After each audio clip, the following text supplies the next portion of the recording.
गांधी जी बड़े करीबी हो गए थे बीजेपी के, इसी वजह से आरसीपी सिंह को लेकर पूरा बवेला हुआ। रामचंद्र बाबू, अच्छा है, रामचंद्र बाबू का प्रकरण, आज हम वो रामचरित मानस का प्रकरण सुना ही देते हैं, क्षमा करिएगा मैंने व्यंग किया है। अंजना, हमें यह बताइए कि क्या नीतीश बाबू से पूछे बिना जदयू कोई व्यक्ति मंत्री बन सकता है? ईमानदारी से मैं सवाल पूछ रहा हूं। वो तो ऐसा ही कह रहे हैं कि हाँ, हो गई। कभी उन्होंने आपको रिकॉर्ड पे नहीं कहा है, उनके लोग कहते हैं। अब आपको मैं रिकॉर्ड स्टेट कर दूं, अमित शाह जी ने उनको फोन किया कि अभी हमको एक व्यक्ति को लेना है, बताइए किसका है। उनके यहाँ लड़ाई चलती है ललन बाबू में, आरसीपी में, बाकी लोग दावेदार रहते हैं। तो उन्होंने कहा कि आरसीपी जा रहे हैं। तो आरसीपी ने बताया कि मेरा नाम की चर्चा हुई है। तो अमित शाह जी ने नीतीश जी को फोन किया कि आपकी सहमति है? तो उन्होंने कहा हाँ है। आपकी सहमति है? कहा हाँ है। आपकी सहमति है? कहा हाँ है। और फिर कहा दूसरा नाम जब लीजिएगा तो खाली हम से पूछिएगा। यह है सच्चाई। अंजना जी, रविशंकर जी, ये बताइए कि आप लोग तो मतलब बीजेपी तो ऐसी पार्टी कहा जाता है जो हमेशा इलेक्शन मोड में रहती है। आप लोग का एक चुनाव खत्म होता है, अगली की तैयारी हो जाती है। अभी 2024 का बाकी विपक्ष सोच रहा है गठबंधन कैसे बनाए। बीजेपी ने उन सीटों पर फोकस करना शुरू कर दिया है जहां पर हार गए थे पिछली बार। ये बीजेपी इतने धोखों के बाद भी आज बिहार में एक नेता क्यों नहीं खड़ा किया है? नहीं, पहले जो एक विकल्प हो सकता है। एक बार धोखा खा लिया था, लगा कि शायद अगली बार बीजेपी तैयारी के साथ आएगी कि हाँ ये हमारा फेस होगा सीएम का। कोई नहीं, क्यों नहीं होते? आपकी बात में वजन है, पहली बात। लेकिन हम आपको फिर कह रहे हैं कि बिहार में जंगल राज, खौफ के राज, अपराध के राज के कारण जनता का दबाव था कि हम लोग साथ रहें। अब आप उसको सही कहें गलत कहें, लेकिन दबाव था सर? उनकी सीटें घट रही थी, आपकी बढ़ रही थी। ठीक है, आपको क्यों नहीं प्रोजेक्ट करते? आप इतने वरिष्ठ नेता हैं। आप तो 4 बार राज्यसभा रह लिए, लोकसभा है, पार्टी के महासचिव थे, मुख्य प्रवक्ता थे, रामलला के वकील से लेकर चारा घोटाले के आपको क्यों नहीं प्रोजेक्ट करते? रवि जी, आपकी शुभकामनाओं, आप में कोई कमी है क्या? आपकी शुभकामनाओं के लिए बहुत बहुत धन्यवाद। मैं इस रेस में नहीं हूं। हमारा एक सिस्टम है, पार्टी तय करती है, वो होता है। इसलिए कृपा करके आप मुझे एम्बैरेस ना करें, तो आई विल बी ग्रेटफुल। लेकिन मैं आपसे फिर एक सवाल पूछता हूं। अब आप बार बार जो पूछते हैं मुझे इसका जवाब दे दीजिए। आपकी बात में वजन है, मैं श्वेता स्वीकारूंगा, लेकिन हमारे बिहार के प्रति कमिटमेंट को भी समझिए। लेकिन Nitish Kumar is now past.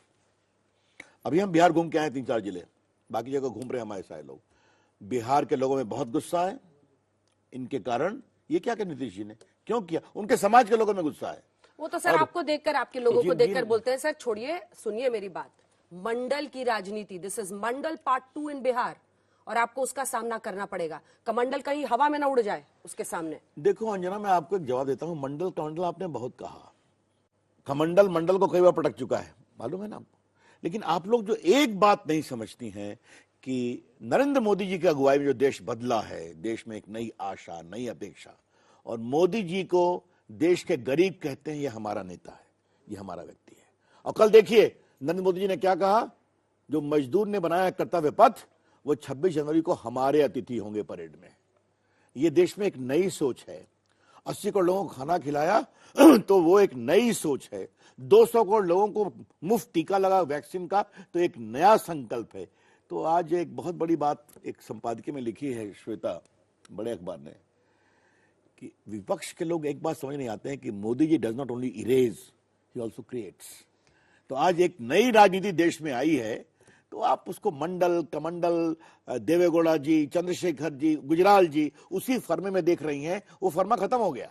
Rahul Gandhi कह रहे हैं कि आप लोग तिरंगे को क्लेम करने की कोशिश करते हैं, हर घर तिरंगा करके। उन्हें भारत जोड़ो करना पड़ रहा है इसकी वजह से।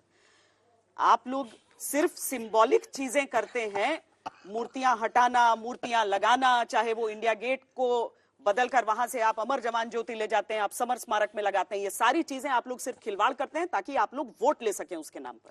देखिए, राहुल गांधी कुछ भी कह रहे हैं। अब राहुल गांधी पर आज मुझे कितना बोलना चाहिए, देश की उनकी समझदारी कितनी, चर्चा बाद में करेंगे। तिरंगा हमारा नहीं है, तिरंगा देश का है, आपका है, आपका है, आपका है, मेरा भी है। और अगर 26 जनवरी या 15 अगस्त को तिरंगा हर घर पे लगता है 75 ईयर्स के समय अमृतकाल में, तो ये गर्व की बात। देखिए लोगों ने कितना तिरंगा लगाया। बाकी आज देखिए कश्मीर में कितना तिरंगा लगाया, तो वहां बहुत जाती हैं। दूसरी बात है, मूर्तियां क्यों नहीं हटेंगी? जॉर्ज पंचम नहीं रहेंगे, गर्व से मैं बोलता हूं। क्वीन विक्टोरिया नहीं रहेंगी उनकी मूर्ति। ये देश है, सुभाष चंद्र बोस की मूर्ति आएगी, सरदार पटेल की मूर्ति आएगी, महात्मा गांधी की मूर्ति आएगी, भगत सिंह की मूर्ति आएगी। ये तो इस देश की परंपरा है। और मैं आपसे सवाल पूछता हूं, सुभाष बाबू के साथ अन्याय क्यों किया गया? क्यों लगा 75 ईयर्स उनकी मूर्ति को लगने में? सुभाष चंद्र बोस ने, मैं तो उनका बचपन से बहुत बड़ा मुरीद हूं, अगर वो नहीं होते तो देश का आजाद होता क्या? जो उन्होंने दिया क्लेरियन कॉल। और फिर मैं आपसे एक सवाल पूछता हूं, सरदार पटेल मरे कब? 1950 में। कब मिला उनको भारत रत्न? 1991 में। क्यों? क्यों, मैं पूछूं आपसे। और किसकी सरकार थी 91 में? नरसिंह राव की। अगर नरसिंह राव नहीं होते तो यह काम भी अटल बिहारी वाजपेयी को करना पड़ता। अबुल कलाम आजाद कब मरे? 1959 में। कब मिला भारत रत्न? 1992 में। क्यों? ये सवाल क्यों नहीं उठना चाहिए? हम उठाएंगे और देश को बताएंगे कि जिन लोगों ने देश के साथ यहां पहुंचाया। मैं पटना से आता हूं ना, बटुकेश्वर दत्त आज देश के नौजवानों की छवि में हैं, जिन्होंने भगत सिंह के साथ बम फोड़ा था इस सेंट्रल लेजिस्लेचर में। 20 साल रहे जेल में, उनका परिवार कहां है? ऐसे लोग की याद क्यों नहीं आनी चाहिए? तो आप उसे प्रतीक कहें। हां, अब परिवार के लोगों का प्रतीक कम हो रहा है तो उस पर मुझे कुछ नहीं कहना है। राहुल समेत पूरी कांग्रेस ये कह रही है कि आप धर्म पर, जाति पर देश को बांटने की कोशिश कर रहे हैं, इसलिए वो भारत जोड़ो यात्रा पे निकल गए। देखिए, मैंने एक बात कही थी, मैं फिर कहूंगा, जो अपनी पार्टी को नहीं जोड़ सके वो देश को क्या जोड़ेंगे? पार्टी से गुलाम नबी आजाद चले गए, बाकी लोग चले गए, क्या क्या गुलाम नबी आजाद कह रहे हैं, आप उनसे बात करिए। और दूसरी बात, जो अपने को पार्टी से नहीं जोड़ सके, उपाध्यक्ष अध्यक्ष थे, हट गए, विदेश चले जाते हैं, मैं नहीं बनूंगा, तो भाई अपने तो पार्टी से जोड़िए। देखो हिमांशु बाबू, राहुल गांधी को लॉन्च, रिलॉन्च, सुपर लॉन्च कितनी बार किया जाएगा? हर हार के बाद उनको लॉन्च करते हैं। क्या करना है कांग्रेस का अधिकार है, लेकिन भारत जोड़ो का नाम मत दीजिए। और फिर आपसे जब कह दिया तो दो बात और सुन लीजिए। उरी में सेना के बलिदान पर सबूत किसने माना था? राहुल गांधी ने।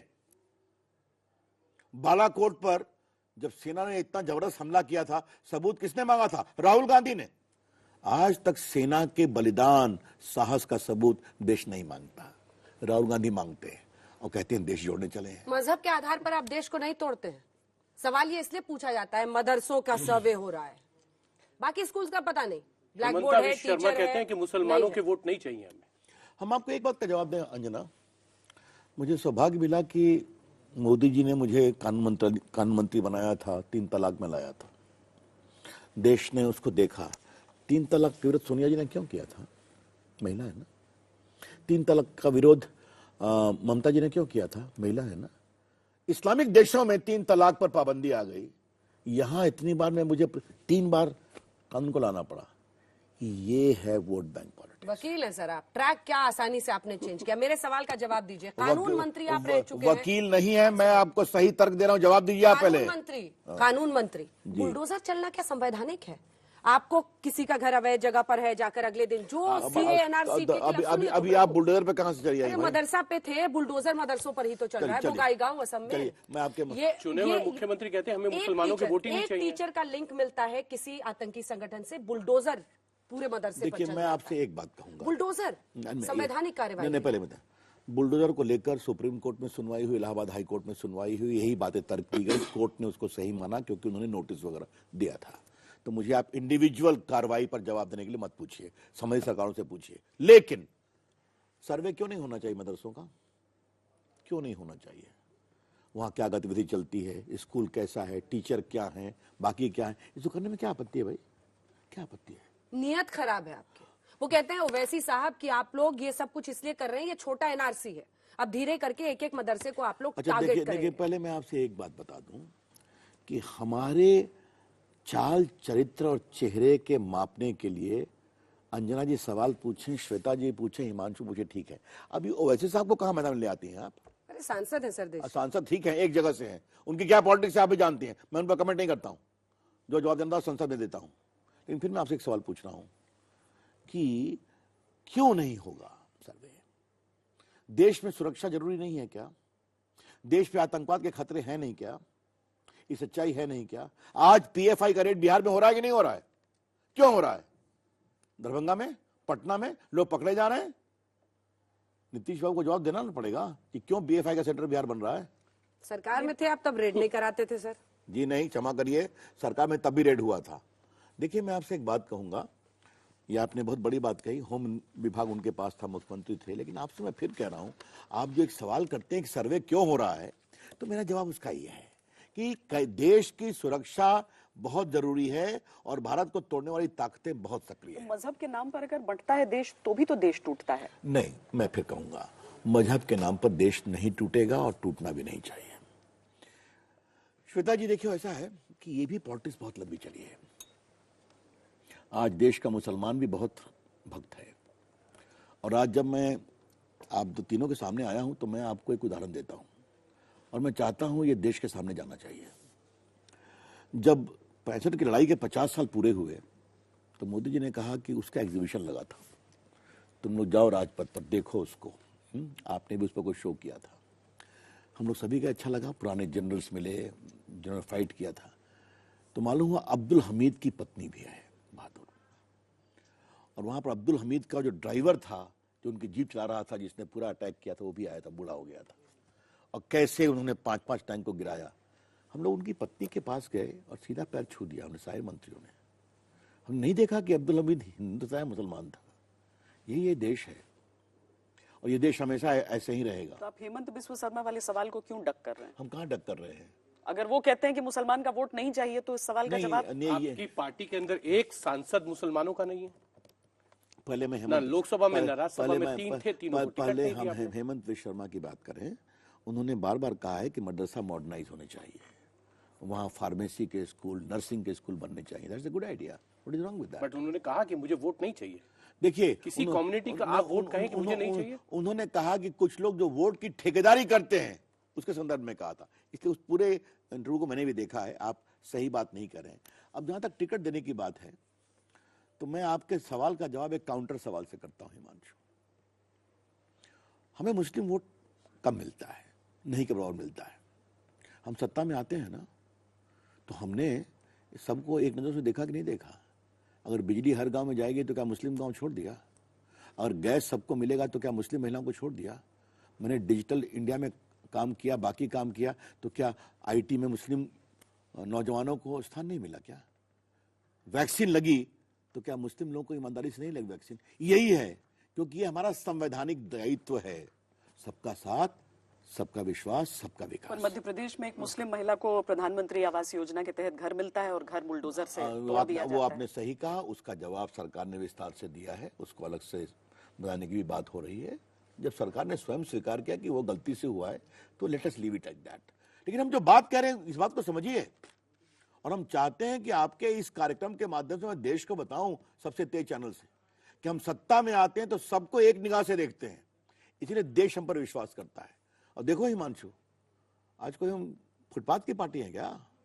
देश पर राज करते हैं, 15-16 राज्यों में राज करते हैं, तो देश ने हमको आशीर्वाद दिया है, तब राज करते हैं, और आगे भी राज करेंगे, ईमानदारी से, स्वाभिमान से, और राज्य करते मोदी जी हैं। तो कर्तव्य पथ कह रहे हैं, राजवट कह रहे हैं कि गुलामी की निशानी चलिए है। ठीक है, हम अपने दायित्व का निर्वाह करते हैं, हो गई बात। तो मेरा खाली कहना क्या है, जनता हमें शासन के लिए भेजती है, हम आपकी चैरिटी से नहीं आते हैं, समझे आप? ध्यान रखिए आप।